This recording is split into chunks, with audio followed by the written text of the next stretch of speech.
Oh, I didn't see you there. I can't do the straight face. It's not charismatic enough. I'm just not. Welcome to the Chosen Family. Ask Me Anything, where the Chosen Family is going to answer your questions. And I'm so good at throwing my voice. Mute the tab. Sorry, this is probably going to go. It's okay. Mute the tab and hit me. I got it. We are hashtag support small streams. We're so excited to be answering your questions. Hold on. We're a mess. It's such a good mess, though. Come on. We're so excited to be having you watching and answering your questions today. As you know, the Chosen Family has been going on for about 1.5 years before we took it to the stream. And so there's a lot of history there that we want to get you caught up on. And so this is the best way. We're going to be using the Answering Rock, copyright Griff, to help keep this a little bit more organized. So I'm going to pass that over to everyone else. I am the Question Rock, so we don't need one. During Act 2, we're going to be giving away the dice coin that we forgot to bring, but it's at our house, and so I can't show it to you. We're not giving it to anyone here. Right, but like I, could have shown it on Google Dice Coin. Yeah, Google It Dice looks Coin. like that. It looks 2ddice.com. Yeah, 2ddice.com. It's really cool. The code word for that will be Question Rock, all one word. So if you type that into the chat once, just once, you can be entered to win said dice coin. So without further ado, let's get into some questions. Let's first go around and have everyone introduce themselves, starting with Garrison over there. Hello, I'm Garrison. Thank you. I play Nosferag in the game, and Fun's my name. That's not it. Yeah. I'm done. Hi, I'm Jaden and I play Kat, the Tabaxi druid with an anger towards humans and everybody else. Hi everybody, I'm Billy. I play the character of Z, the gnome artificer, who's going through some stuff. I'm Tracy. I play Callie Calathilal. She's our ranger. She also has some anger issues, so apparently that's fair. yeah.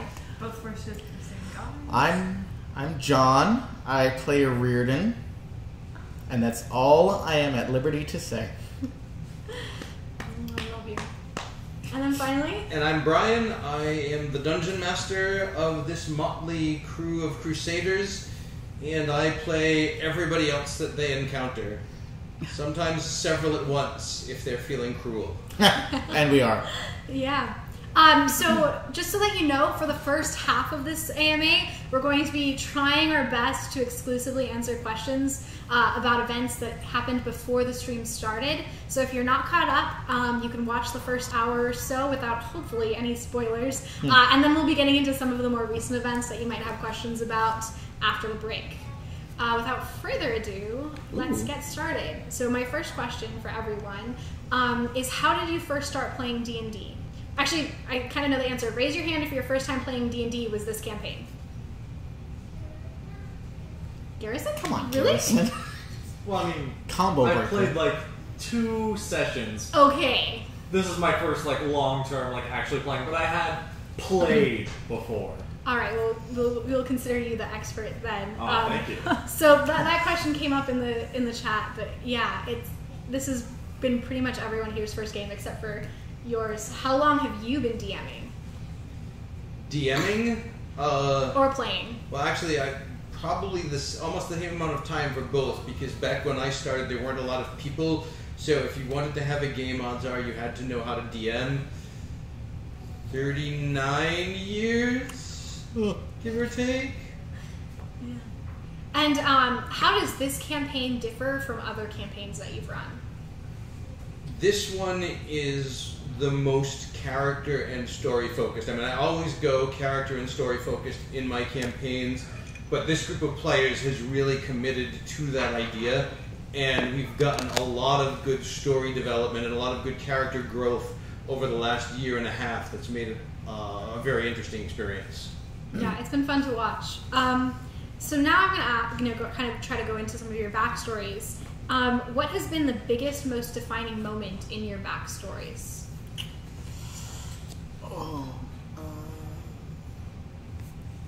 Okay. Let's see. So just But before you even started playing, what you wrote on the paper, before, Okay. like going into session 1, your backstory. You know? Okay, well, originally, I wasn't planning on writing anything, and I was planning on going in blind. And Brian was like, "Hey, I haven't received anything from you." So I was like, "Oh no." Reardon's biggest defining moment early on was he had his father had left when he was relatively young, and he it seems disconnected. He caused the death of a man who he was selling like some protective clothing or something, and the man went into the forest thinking he was protected. Turns out he wasn't.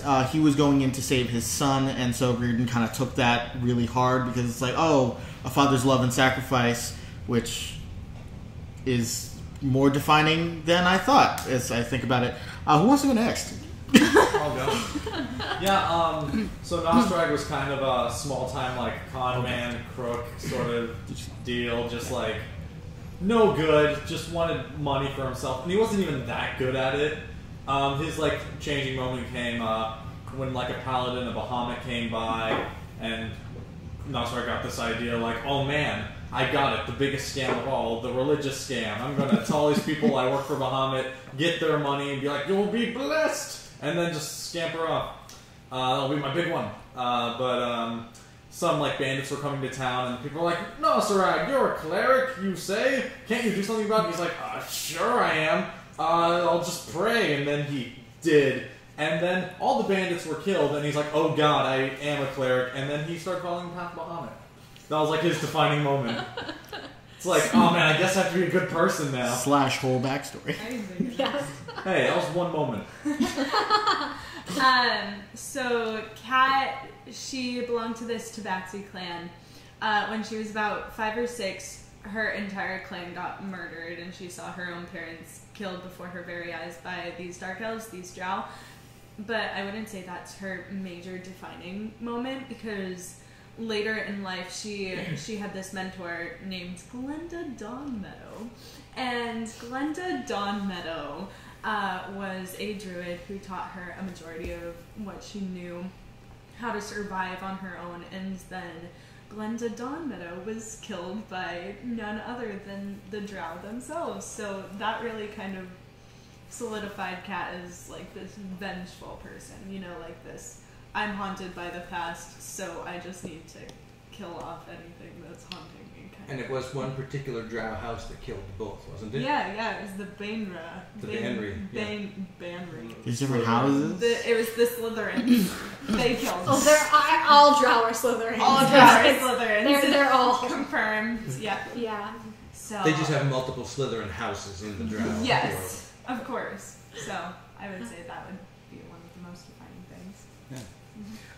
I don't think I ever even talked to you guys about this. The backstory that I envisioned for Z was actually a lot more commonplace than it wound up being.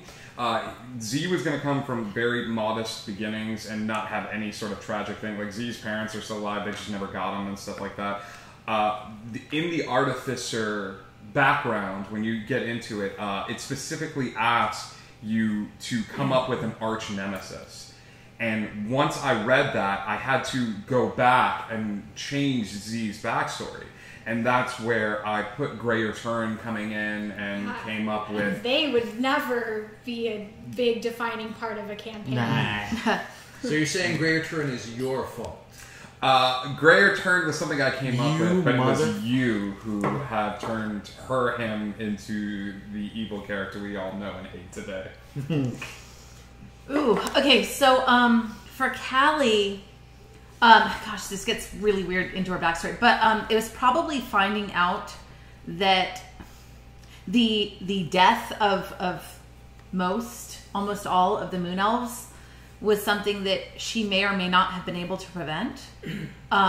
She lived isolated in the woods with essentially a hermit for most of her life. For like the first 100 years of her life, she was taken away from her family as a baby to be hidden away, and she lived there. And she found out later on that she'd actually been hidden with her father.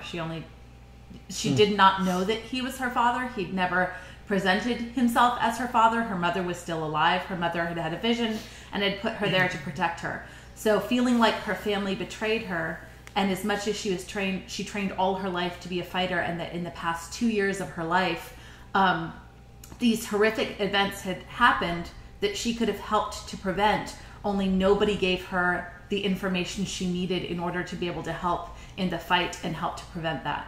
So that probably led to a lot of the anger that she has now. So I would say that that's probably the most defining moment. Some good answers. Now, for everyone except for Kat, because I'm going to get to you next, how did your characters meet? And what were your first impressions of each other? Oh, okay. So this actually goes into the beginning of the campaign because Yeah, this is like episode 1. Yeah, along with Brian texting me and going, "Hey, where's your story?" I had sent that, and then he sent back, and he's like, "Okay, here's what we're gonna do. Your character before meeting anyone else had this dream, and in this dream, it was sort of described it as Guardians of the Galaxy-esque." Where there are flaming trees around, and there's this group of people to his left and right that he doesn't recognize, and he's walking forward towards a group of hooded figures, and one of them holds up a skeletal hand with a skull in it that's got sort of like indentations in it. And at the time, Reardon didn't recognize any of those people, and this had really bothered him, so he went into studying and using wild magic, and as wild magic does, it teleported Reardon along with his belongings into the woods, and everything was fine until he turned around and saw someone from his dream. And that was actually my first roll, was a charisma check to get Callie not to shoot me. Did you make that charisma check? I did, actually. Oh, that's a really high She might have tried to shoot me anyway. I think that was the first roll of the entire That might have been the campaign. first roll, was my charisma check to get Callie not to shoot me. Or no, actually, I think the first roll might have been Nosrag's perception check in the bar. To find that was Thorngil. before the bar. Oh, they were already in the bar? Yeah, that's where it started. Nos was the first person to speak.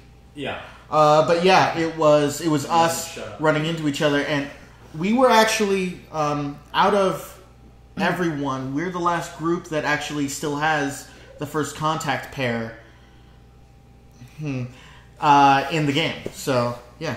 Do you want to add your half to the story? Okay, or? yeah, sure.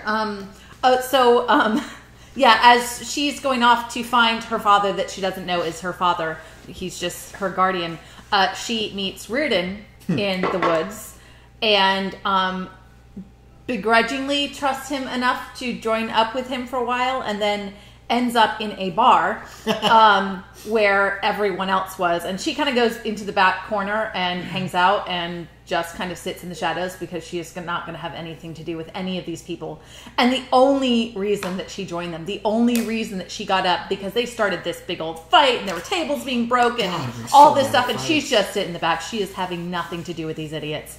And it wasn't until he got put in danger that she got up and joined them. So it's really all due to Reardon that Callie is even part of this group at all. Don't blame me. I know. As I recall, I sent you a secret message asking you what you were going to do when the fight started, and you said, "I sit in my corner unless Reardon is in any danger. If Reardon is in any danger of harm, then I will get involved." And then she sunk arrows into two guys' eye sockets, and then it was on. Yeah. The rest is history. Is it not? Yeah. Let's see. Yeah, at the beginning of the campaign, technically, Nosrag knew Roscoe. Yeah. Back in the day, Roscoe helped raise Nosrag for a time. A kind of longish period of time in regular years, but Nosrag's been alive for 150 years, so it's in the grand scheme of things, it wasn't that long. But he knew Roscoe, and Roscoe helped raise him a bit, so that's where he picked up some of his crook-like antics. But don't worry, Nosrag got better. And then during our first session, the first person I approached was actually Garamond, who's not with us anymore, but he was a paladin. And Nosrag was fresh into this cleric thing. He's like, I don't know what I'm doing, but I know I need to go on an adventure and save people and be a hero and be awesome. And that guy's a paladin, another religious, awesome hero guy, so I'm going to go talk to him, and so I can become awesome. And so he sort of communicated with him and then met up with the other people. It was like, sweet, adventure party? We're going to be awesome heroes. We're going to be great. Oh, I love heroing so much because I'm going to be a hero now. That was Nostrak. And Garamond is not dead. He's just not. He's Yeah. just not literally Garamond with is part of the extended universe, who occasionally we do online solo adventures with. Z was on a beach, relaxing after a long day of travel, and watched as a dragonborn who has left the party to find adventure and fame elsewhere was promptly thrown off of a ship and tossed into the beach in front of him. And that was Beljinx, the bard, who is no longer with the party, but that was Z's first sort of experience. And the other character that Z sort of knew from way back in the day was Duck, which was the character that Trevor previously played. And Duck was our rogue, and Duck and Z had gone on adventures together. But what drew Z to everybody, the large group, was running into Beljinx on this beach, and Beljinx regaling him with all of his tales of wonder and heroism. So that were all true, that Totally but true. mostly not true. but mostly not That's true. not true. Keep it Yeah. over there. It doesn't feel It was silly for it. to true be except that. for the false parts. No. That's most. Yeah. So we skipped you because you are the newest addition to our game. Yeah. Heath joined not long after we started. Yeah, Compared. Garamond left, and then right after Billy's birthday, Griff joined us. Yeah. So it was not long before we got Griff. But you're fairly new. It's only been a I few started months. playing this past March. Yeah. So. That's not long at all. So, I had it written down. What were your initial reactions to the party, and how has it been adjusting as like kind of a new person? Well, the first initial reactions to the party were kind of in difficult circumstances. We were all That's such a nice way to put it. I feel like if they just met at a bar or something, things would have went over a bit differently, but they didn't. They had snuck into her cave, which she was using as shelter at the time. They were all in a different plane. We were in the Beastlands, right? Yeah. Yes. Yeah, we were in the Beastlands, and I was tracking like members of the Bangor contingency, the third group, and they were here to find out what was happening with Saloon and Solinar, and somehow we kind of just crossed ways. I was out on a hunt, and they had just wandered into my cave for funsies. And she came back from a hunt and saw. It was you, right? Yeah. It was Reardon. It was weird. Reardon had transfigured himself because there were drow all over the place up the wazoo in this place. So he thought, I'm going to transform myself into a drow, and she It's a immediately great plan. yeah. So she immediately kidnapped him, climbed the walls, scaled the walls, went into pockets, and swiftly after they went to go find Reardon, see what was up, she tried to kill all of them because they were in her space, and she was like, well, I just need one. I don't need all of the drow, I just need one of the drow. She tried to necromance Z, almost succeeded. That was the first time that I used Blight, so. Brian, as I understand it, she just because she knew the lay of the land and through some just fortuitous roles, she very nearly could have taken out almost the entire party. Yeah. She used some really good combat tactics, and she very nearly took out half the party, and they still had no idea where she was. Mm-hmm.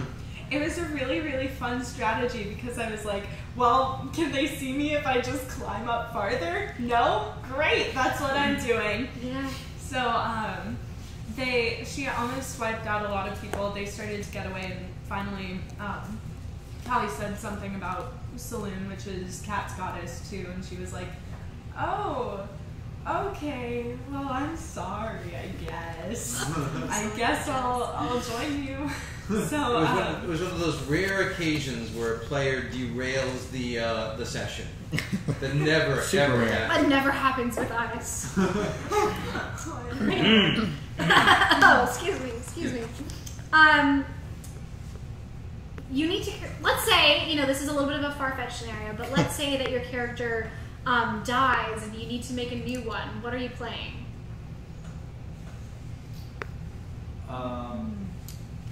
It's drafty in here.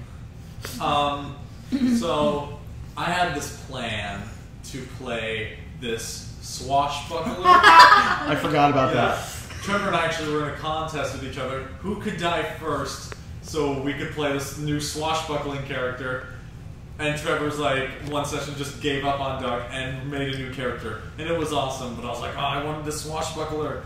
My plan was like this Zorro type, like Errol Flynn, also like swinging on a rope, has a mask, like, you don't know my identity. And it's like, we can clearly see it's you. It's like, no, you don't know who I am. It's like, you told us your name. I'm hidden. It was going to be like she was going to be like a superhero vigilante type, but like swashbuckling rogue. That was going to be his, my next guy. But we'll see. Yeah, my first character ever was a swashbuckler, so Yeah. I have a special place in my Very heart. awesome. Who's going? I think people are interested. Well, not for this campaign necessarily because we're so deep into it, Right, honestly. yeah. But like next campaign, well, no, strictly speaking, next campaign might be the Dungeons and Dragons and Dice, which We're not going to talk about that. no, God, there's not enough time. I don't know. I'm kind of interested in the fighter stuff because as Reardon, I've had a lot of like long distance stuff. So it'd be interesting. It would be an interesting swap out to be like up close and personal because Reardon is useless up close and personal, and so having someone that's so different. And I mean, I guess the learning curve would be difficult, but I feel like a fighter would be a fun thing to play. So. Gosh, it's hard to picture like not playing Callie in this campaign. So, I mean, if she were to die in this campaign, I'd have to think about a character that would fit. Maybe like because next campaign. I like what's your next druids a lot, but I've got a couple of druids that I play, and I designed a barbarian for a game that I never got to play. That I thought would be a lot of fun, and so it might be a barbarian. That would be a lot of fun. But yeah, I'm not sure. I don't really get inspired by classes as much as by characters. And then once I create the character, a lot of times then I find who they are and what they fit with best, which is a little bit of a reverse, but that's kind of how I do things. So Super crunchy druid, super crunchy granola, talks to trees and plants, smokes the hookah, just Plays the pan flute. plays the pan flute. I even have this I want him to just be like Z smokes the pan flute. Like Z is surrounded by animals. Z loves animals, but I would love to play my next character to just be this super crunchy duder, that's just transforms into different animals, but even the animals are like, oh, come on. I feel like Kat is so different from my normal personality that I would love to do something a little bit closer this time. Like she said, I'm inspired by characters too. So I think something like a bard would be hilarious after what I saw from Fedor. Yeah. Like how he would sing his little jingles like, come on, you can do it, you can make it through. Perfect. I feel inspired. I feel inspired. I would think that would be so fun to just kind of hear about the lore of that and kind of make, a graceful little princessy. This is a question you can actually answer too. Yeah. If you're making a character, Brian, what are you going to play next? That's a tough call because usually what I end up playing is whatever fills in the void in the party. Mm-hmm. It's rare that I'm first picked because I've been playing for so long and I've played just about everything, but I really, really want to play a bard on stream at some point. We'll make it happen. Because I think in real life I kind of am a bard. So, I dig it. Dude. I will say it is hard to be a bard. Oh my gosh. Okay. Yes, you will. What are like the pop culture or just like in general inspirations for your characters when you created them? Pop culture. Like like they're like pop culture, like the game we play where I like say, oh, I have a character concept, and then it's just like a random character from Marvel or something. And then you described Thor and Loki. Yeah, yeah, it's good times. It's like two brothers, right? Yeah, it's two One's brothers. adopted. Yeah, one's like a trickster cleric. Yeah, no. So like, what were the inspirations for your characters when you were creating them? It's me. It's just No, I'm serious. Like, I was not creative. It's kind of an off day. I was unemployed. I was just like, I'm gonna be me plus magic. And it ended up being sort of. I'm willing to say it became sort of like almost like Doctor Strange. Yeah. A little bit. Yeah. Or what I've said before was Robert Downey Jr. in Iron Man 3, but not when he's badass. When he's like kind of a bummer and depressed. That. Yeah. So. Aim high, John. Aim high. Aim slightly higher. Who goes next? Oh, I can't see that. So. Like, I didn't really have any inspiration when I first started, but again, as it went on, I sort of like realized some parallels. Like I feel like he's sort of like a bad example of like a Luke Skywalker, Harry Potter. You know, the classic child chosen one, but like a really bad example. Like, you read a lot of those books as a kid. It's like, I'm just like them, and it's like he's not at all. It's like, no, but I am. I'm the chosen one. It's like, never heard that yeah, before. but Yeah. it's like, hey, it's me. Another thing that like I sort of realized is Ant-Man. He has a lot of parallels too. Like a crook who like became a hero, and he's like, I want to be a hero. I want to help people. It's like, but I don't know how. But I wanna. Yeah. I'll go. Kat is Nebula to the people that she hates, Veronica Sawyer to the people that she likes, and Batman in the way that she fights people. That's it. That was well thought out. No, but that's okay because I picked a ranger because I played World of Warcraft, and I always played, I mean not always, but usually my comfort zone was rangers in World of Warcraft.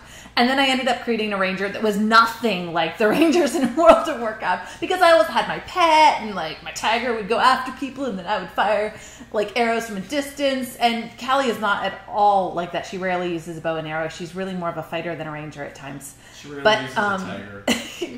she is not good with animals. Has no time for animals. So that was World of Warcraft was kind of my inspiration. And then as far as like who she's like, I mean, there's so many tropes now in pop culture of like the powerful female fighter kind of. It's something that we're seeing all over the place in pop culture. So I mean, you could make a list, but. I am heavily influenced by the books I read and things like that. So when I set off to make Z, I had read this article about how geniuses or people with really high IQs have what tends to be like multiple sensory inputs going on at one time, and they're able to basically switch back and forth. So the concept of Z stemmed from what if he had all of these sensory inputs and voices, but wasn't mature enough or old enough to be able to filter them out and just had them going constantly.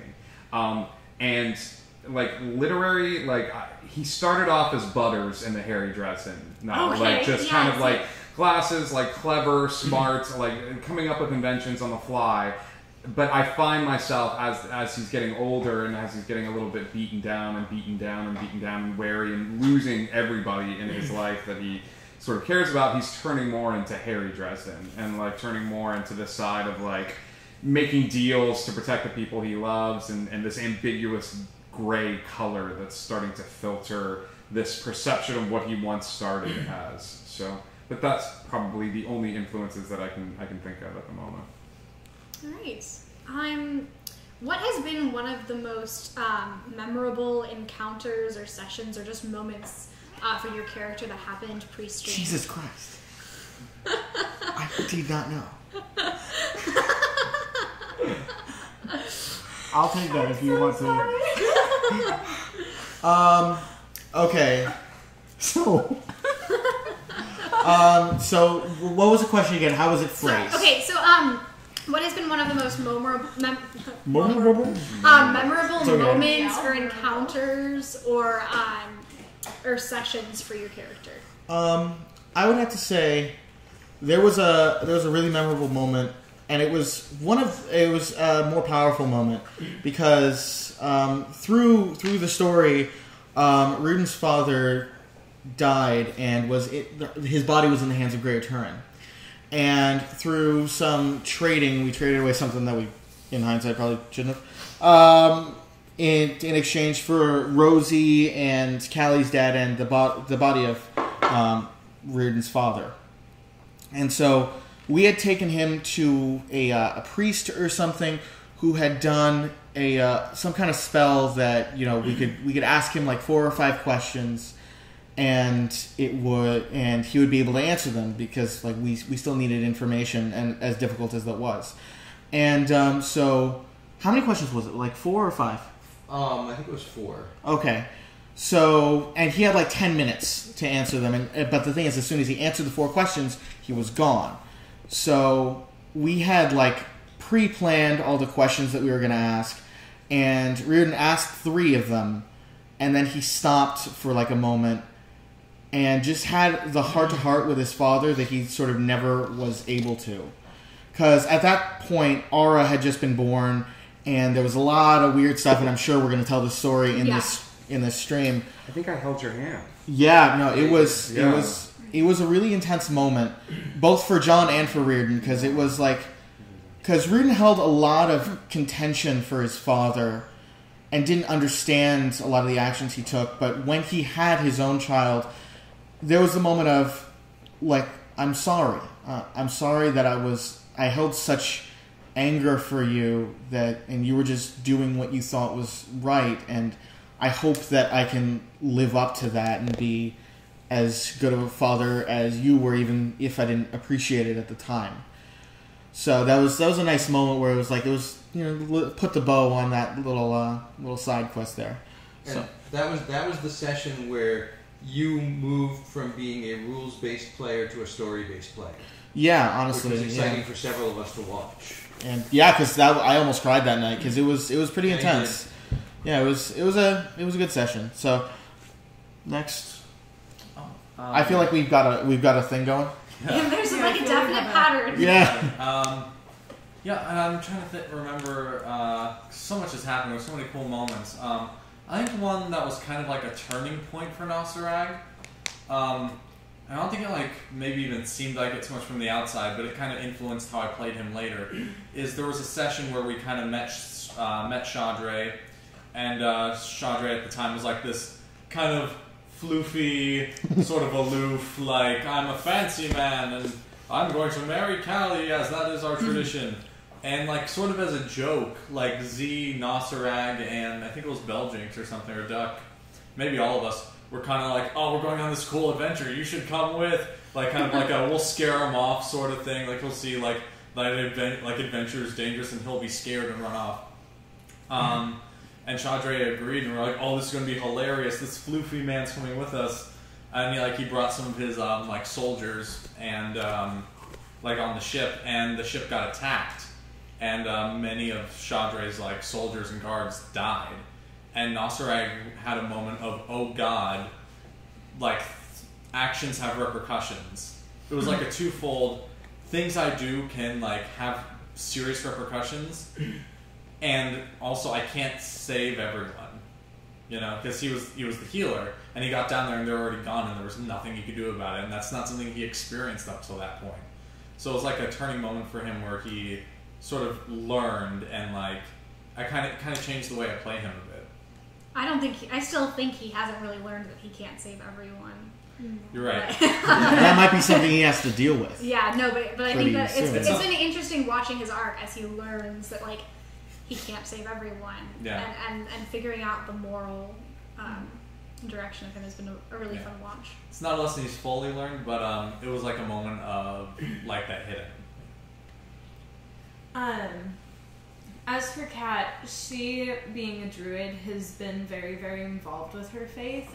She has thought of herself as the best servant to Saloon in all of the entire world, and meeting Callie and hearing that she was the chosen one of Saloon, and meeting everybody, and they were like, I'm the chosen one of this god, I'm the chosen one of this god, I'm the chosen one of this god. Yeah, And raise she was like, your hand if you're a chosen one. yeah, and she was like, great, I've served my goddess for my entire life and I have nothing to prove for it. And she kind of struggled with that, you know, for a little bit when we were first getting to know each other. And then they found Solinar, and they found Saloon, and there was this huge battle that took place between them and Malar, the god of lycanthropes. And she at this time was so like disheartened about her faith in gods, and she was able to deliver the final blow on Malar, a god, and kill him, thus earning her the title of God Killer, which is something none of the other characters have. So she kind of reinvented her faith in a way and kind of set herself up for, I believe in my abilities. I believe in my abilities as a token that any god can use, but mostly that I can steer. And I think that's really, really fun to play, so yeah. God Killer. Mine is the day that Z lost his innocence. When I'd written Z, he was a bit... he knew the gods existed, but didn't view them as anything other than a force of nature, and believed that like the gods were just very powerful. Like they were very powerful people that died, and they kept their power. And like in a world where gods talked and moved and stuff like that, they were just he remained this weird agnostic. Like and we were in a battle, and the part of the battle was the rooms were like sectioned off, and we in the middle of the battle. We as players had encountered our first character death, and it was away from our healer. Reardon died. He rolled a nat 1 on a death saving throw. And I was on fire. And he was on fire and lost, and I had no healing abilities at that time. And so Z made the first of many sacrifices that he would make while playing the game, and goes, listen, I don't believe in any of you, but I want my friend back. The first one of you that brings him back gets my soul and gets everything I bring to the table. And Brian's eyes go wide and starts immediately texting Maya, and like, I was there. And Reardon comes back to life, and that was the beginning of Z doing all of these things to... Is it a sacrifice? Is it bad if you're doing it to save people? And it was just the beginning of the end or the change for him.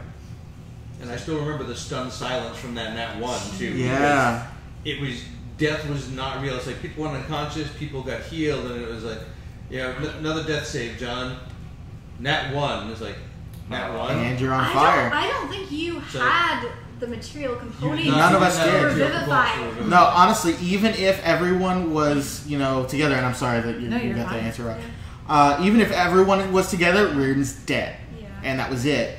And when he did that, I actually had to roll to see if I remembered dying, and I got like a nat 20.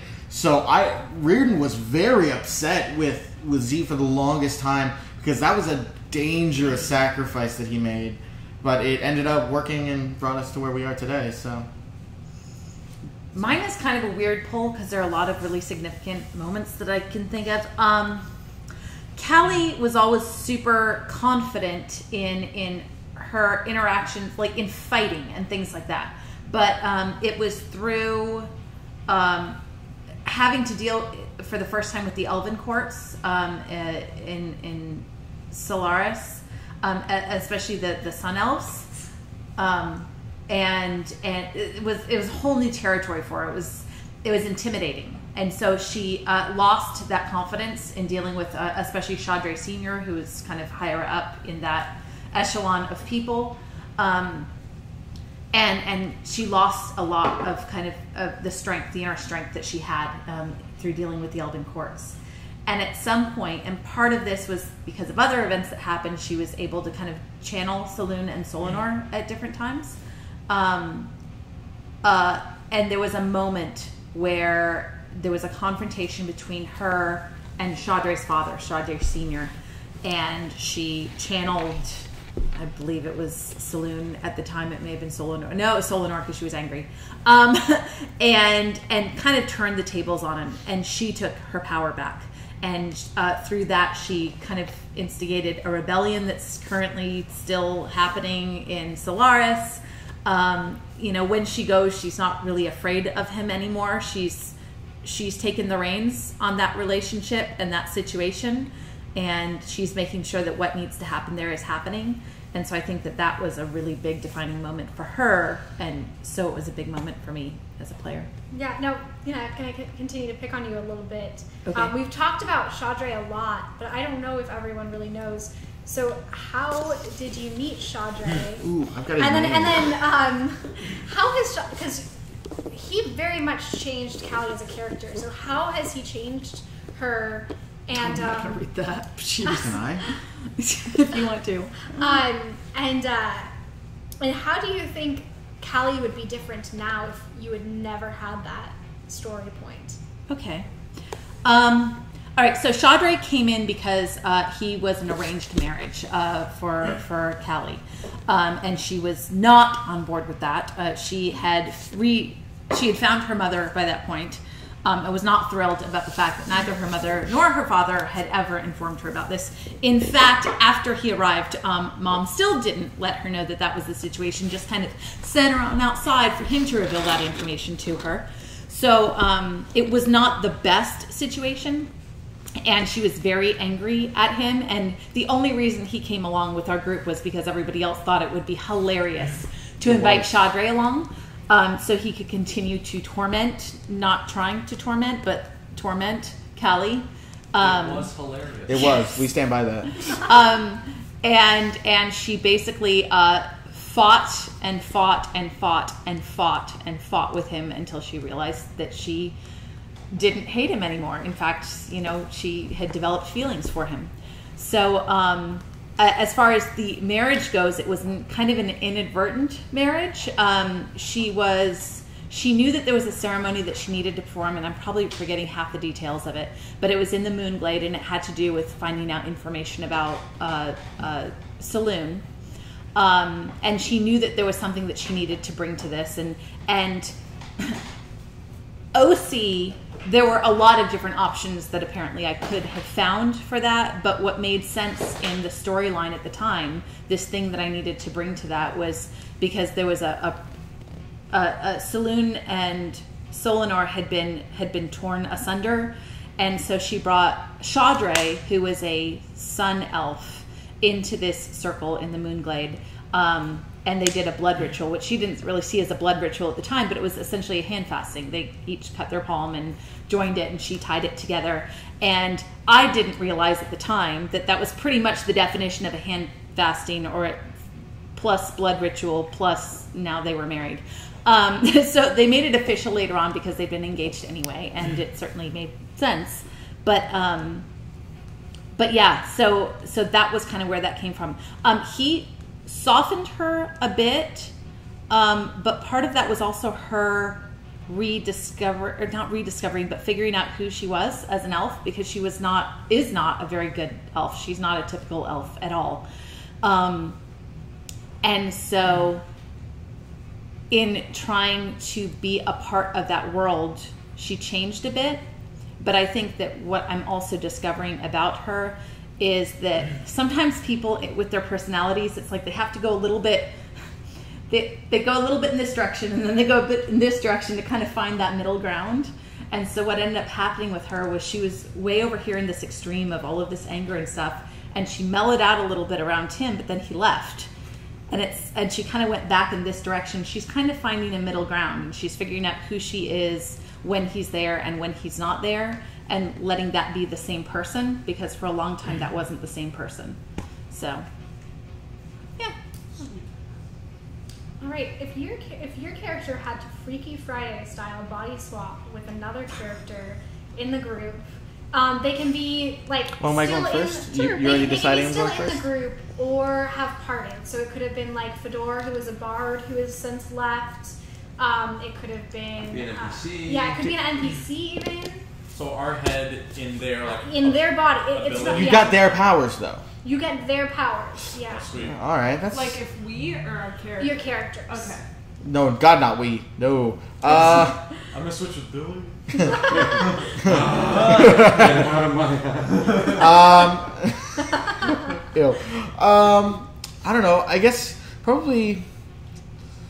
I would say Thorngil, probably, because he was a powerful dude, and he was Who was a Thorngil? Thorngil. I'm glad you asked. Thorngil was a monk that we had in our party for the longest time, and he was very rules oriented, except for he was kind of a power hungry dude, and he ran amok with a magic sword that was telling him, hey, you know, every time you kill someone with me, I'll give you some more power. And he didn't think to tell the rest of the group this. And so he was giving this sword guy more and more power until he finally took over, and we brought him pretty close to death. And then Thorngil was like, my bad, guys, I'm going to go into the mountains. And so now he's in the mountains. But it's a long walk. It's a long walk for a short drink of water. So no, I would say Thorngil because he was a monk. He was a decently powerful dude, and honestly, yeah, it'd be the best option, I guess. I mean, because Rune's been through a lot, body swapping wise, so it's not fun. And he just, yeah, we'll get into it later because it's a long story. Who's going next? Yeah, the order. We have a special. We've got an order now. It's too late. It's too late. Can't go the other way. Who would Nosrag want to switch with? Nosrag would want to have. Oh, this is gonna sound weird, guys. Nosrag would switch with Amrani Huh? Oh. Why? because he, I'm Ronnie, the ancient green dragon. the ancient green Yeah. dragon. Yeah. It has a crush on him. As of right now, like not Nosrag anytime. No, hold on. No spoilers. No, not Nosrag anytime prior to now, but current Nosrag is kind of in a place where he's kind of like afraid of the coming end game. He would in an instant, right as of right now, take on all the powers of an ancient green dragon and use those to fight like Tiamat, like Rare. He would do it in a heartbeat. So just kind of use her as a tool. As a tool, sometimes. Don't do this. Guys, Come on. yeah. It's like Z's boomstick. It's a tool. No, stop, please. Guys, no spoilers. It's like the answer rock. It's a tool. Chucks it. I feel like I have two picks. Okay. You can do And your- they're both right in front of me. I feel like Kat would easily try and switch into Callie or Reardon because Reardon has very, very similar to magic to her and stuff that she would want to try out. But that's if she's being creative. If she's angry, she would definitely want to like hit something with the sword that's a better sword than her sword and or arrow and or other sword. So like she has a lot of pent up aggression. So she would want to take some out and actually like take out some hit points too. Griff. In a second, Z is like just wants to be tall. overthinker, but Z would finally be like above 4 feet tall. Like Yeah. he'd be able to like be super strong and like smash stuff. And like Griff has this like amazing wisdom that Heath portrays so well that that I think Z would just enjoy a day being just like not having all of his issues and problems and stuff like that. Like I think Z would just run around, talk to trees, like and just like jump around and like just be tall and finally ride roller coasters. Yeah. Oh.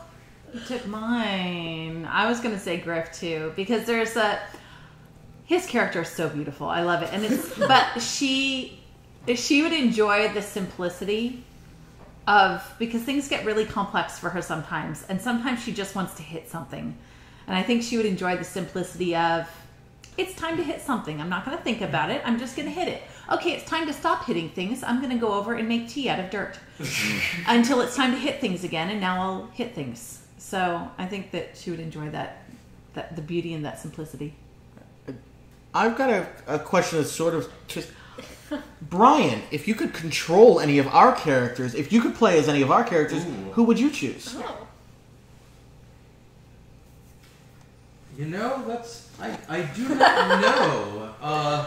Because there's so many different ways to answer that. I don't know that I can pick one. Because it's so much more interesting to lay the story out before you and see where you guys go. If I was to No. You're not piloting them. Brian has been magically transported to Faerun.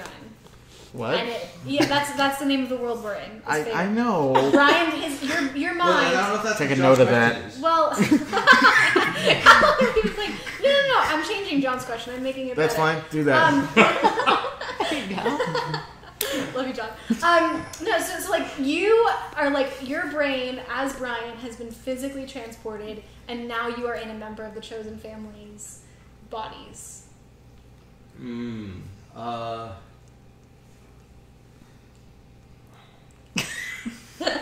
Is it cheating to say Chaudhry? It might be. It might be. Yeah, I feel like it's it cheating. is. You're not allowed. I feel like it is. I would I guess I would go Griff. Because he's got the least amount of problems. It's just simple. Self-preservation. That's- Heal yourself. As if. All right. So we're gonna shift gears a little bit. So as you may or may not know, Pirate Isle is an island of gnomes. That's Garrison's least favorite place in all of Faerun. For the record, there were pirates on it for a little bit. There were pirates on it for a little bit. But you brought them. But you brought them, so I don't think it So? counts. But so the Pirate Isle, the gnomes were using illusions and trickery to hide, and then the party kind of decided to treat Pirate Isle as almost a second home. And certain hijinks ensued on Pirate Isle. Huh. And so I think now is a great time to go into I'm gonna one of need our that. favorite hijinks. So this is a question for Z and Reardon. Oh, of course. Naturally, my love. You can hold hands and both hold it at the same time. You guys got married, Yes, we and did. that is an amazing story. So can you share that? Well, it starts before we went to Pirate Island. Okay, so I'll take you back far before Reardon got his talon, And then the rings came. and then the rings came. In Africa. No, so we were adventuring, questing as you do, and we came across this cave that had and this is the super simplified version because the real version takes like 3 hours to tell. Found a cave with a dragonborn sorcerer in it, and he was like an explorer dude, but he was kind of douchey. And he had he told us that it's like, hey, I could use your help. Go down into this cave and fight these things for me. And there's an item of power. And we had an item that we had 2.0, which tracked where talons were. So we could like collect them. And You're going really far back. that's where this starts. Okay. It is. So we go down there, we fight the guys, and there's no talon. And we're like, this dude is gonna die. And I had, like, for once my charisma actually worked out for me. Because I went back upstairs, we were all battled and bloodied and stuff. And we were like, hey, we couldn't defeat them, but, like, give us another day. Because we already knew that it wasn't down there. And we were like, okay, we need to pull some shenanigans in order to make this work. So we went back up, we spent the night. We went down, and apparently there were some special magic items down there. We took those, brought them back up, almost got ourselves killed because we challenged the dude. And we were like, we've got these items, and he was saying that he should get them because he was the one that sent us down there. We're like, bullshit, we went down there. So he was like, well, I've got this staff. And through all of this, through making charisma checks, because I was doing a fair amount of the talking, I got some wild magic, which, yeah. So the first one gave me a really high voice, so I had to speak in a very high voice. And Reardon had gotten to the point where he would do something and like force wild magic, and then find a way to leave as soon as possible so no one realizes what he did. So he did that. He made the charisma save. He went, and then he immediately left and went outside.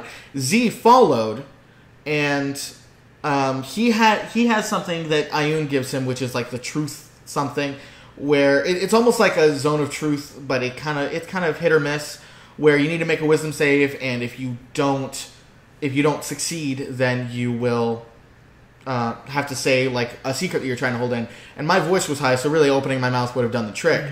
But I tried to force wild magic again, and I failed the save anyway. And that forced me to fall in love with Z.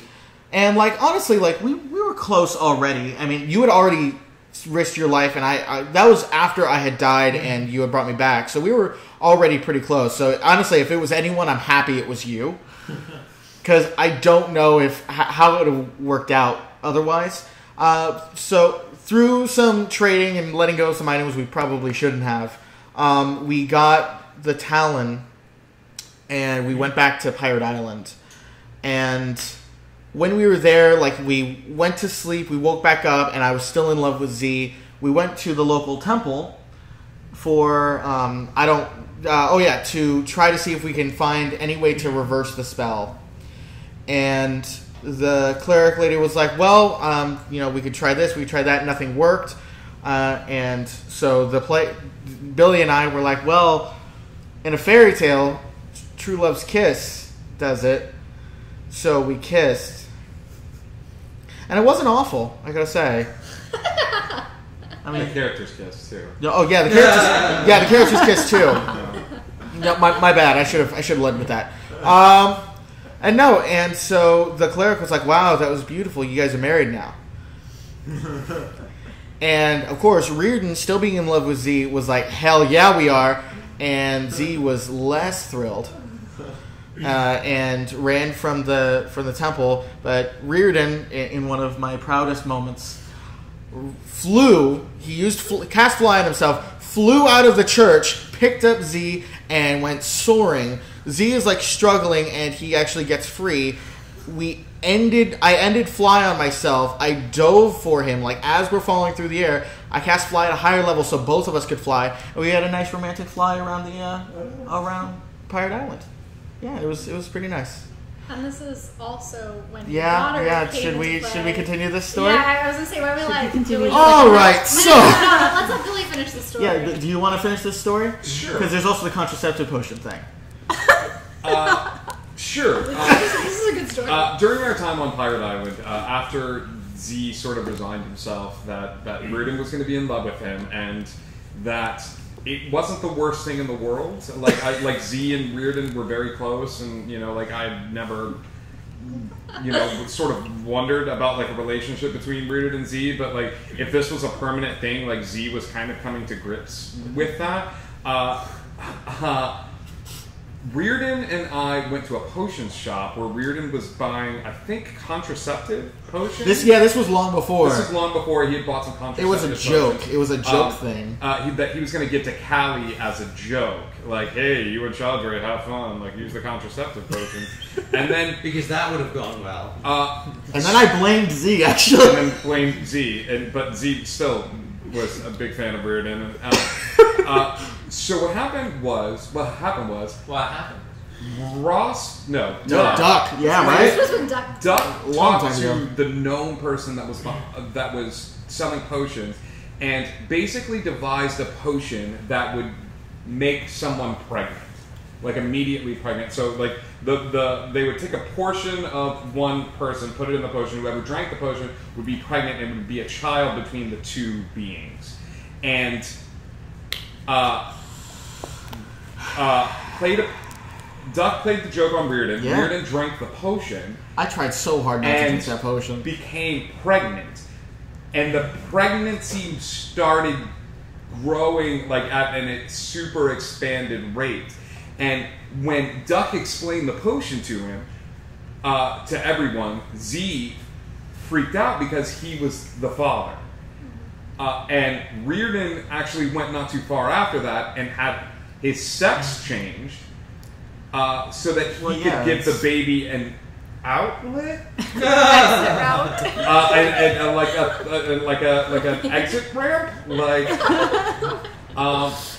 so Baby off ramp. I can't remember where this quote comes from, but dick birth is something you really gotta want, and boy howdy, did I not want it. He did not want that. So there was a moment in the story where I went, this is the end of Z's story.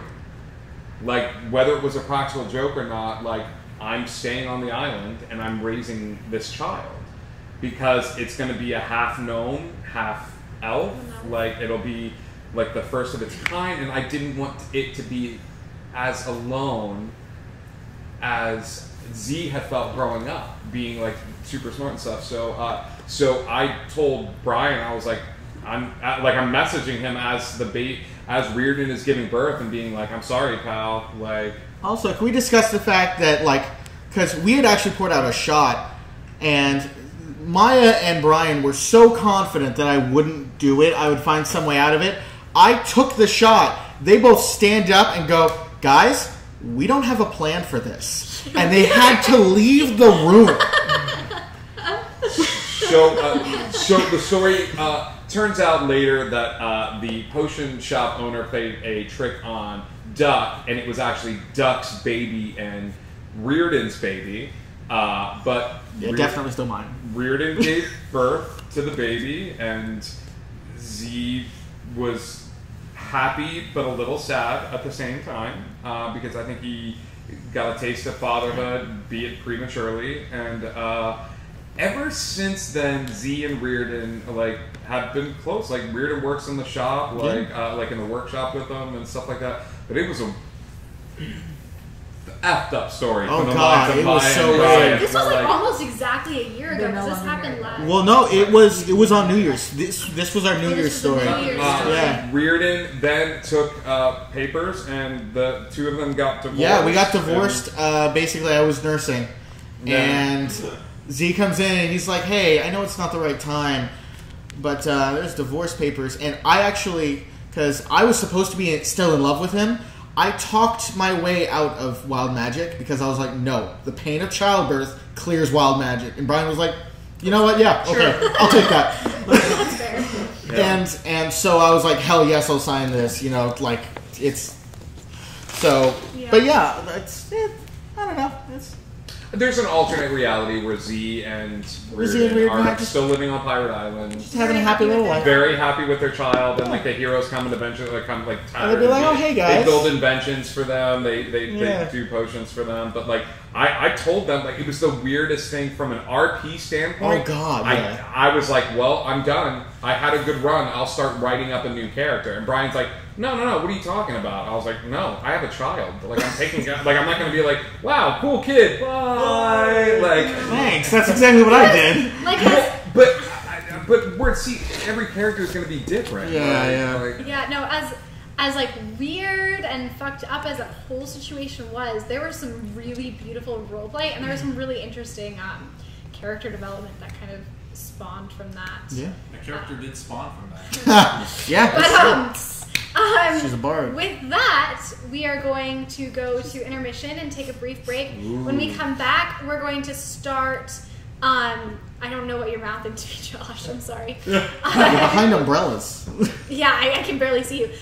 When we come back, we are going to start answering. We're still going to answer questions about pre-stream stuff because I didn't get through all of them. But we're going to start peppering in some more stuff about the post-stream and the asking most some recent questions. thing. If you have not seen, I would highly suggest turning off your computers right now because we have a very special thing we're going to show you during intermission. What? And we will see you in about 10 minutes. Bye. What special thing?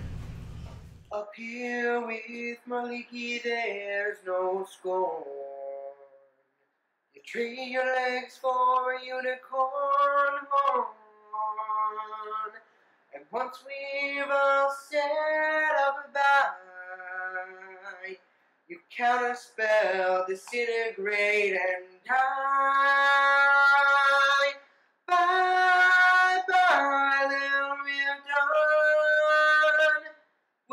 your sarcasm all you want. Babylon, you done. Fuck you so much, Greater Turin.